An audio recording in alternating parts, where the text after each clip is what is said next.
today, da, what you on. How many times a day are you going to ask me what I'm doing? Shit, how many hours a day I work? Because first of all, between the hours of 7:30 and 4, sometimes 7 p.m. to 11 p.m., I'm at fucking work. What do you think I'm doing? Working. Bruno Mars said it and y'all sing along with him. Working. I can't say it though. And then after you say working, they killing the next question is, how's work? Bitch, work.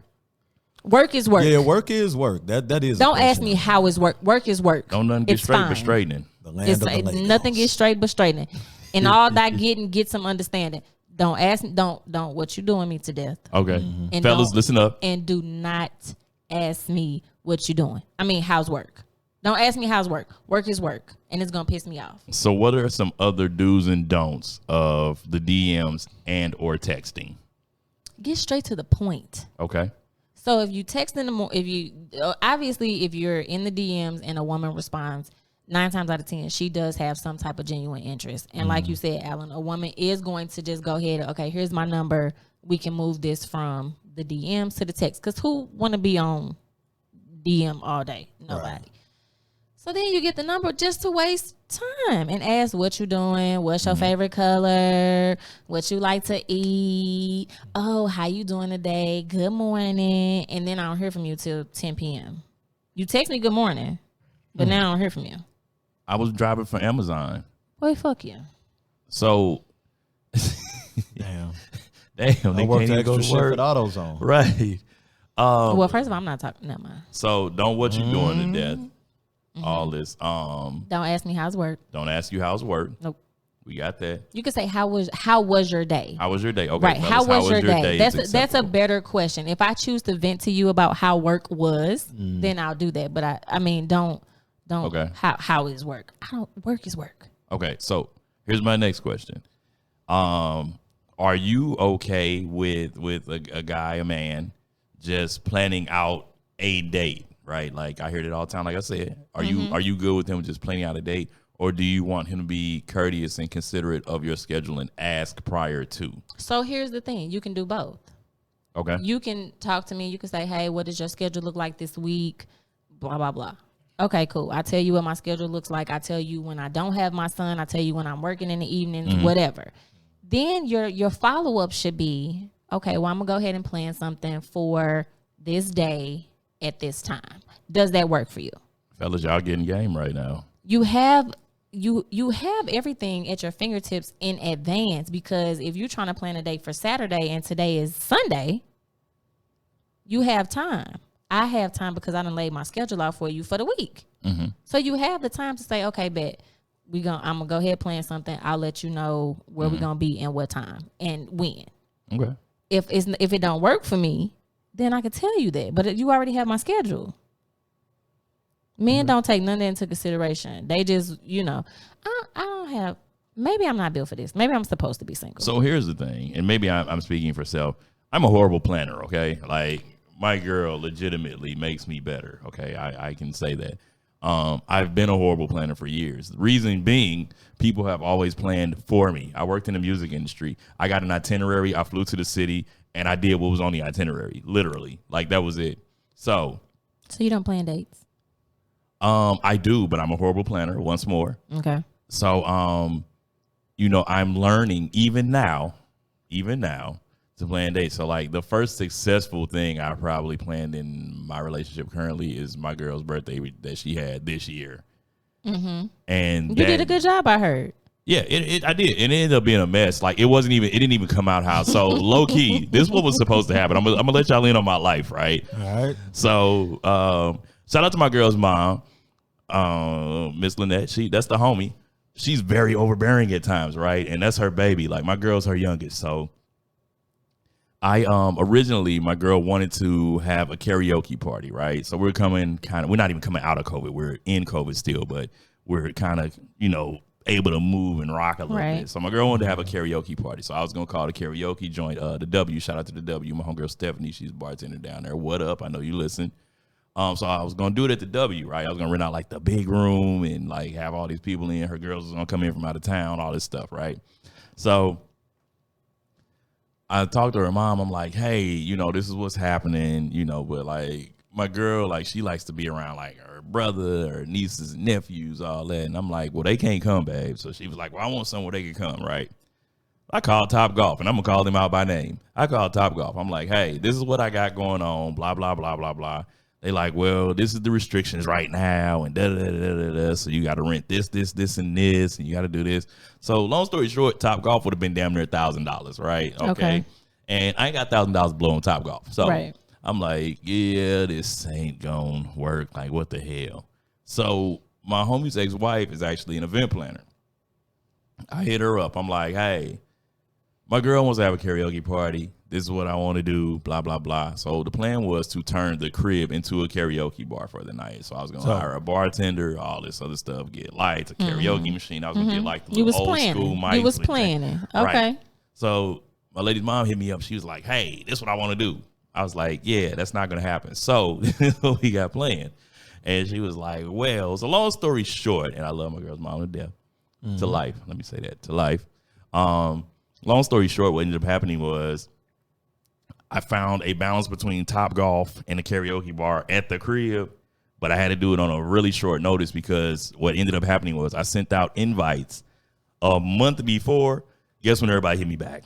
Like a couple days the before. Wednesday before it was supposed to go down. Sounds about black. We trying to hang and we want to kick it too and da-da-da-da. I'm like, yo, did y'all not see the invite a month ago? But anyway, I said that to say that was the first thing that I actually put boots to the ground for and planned.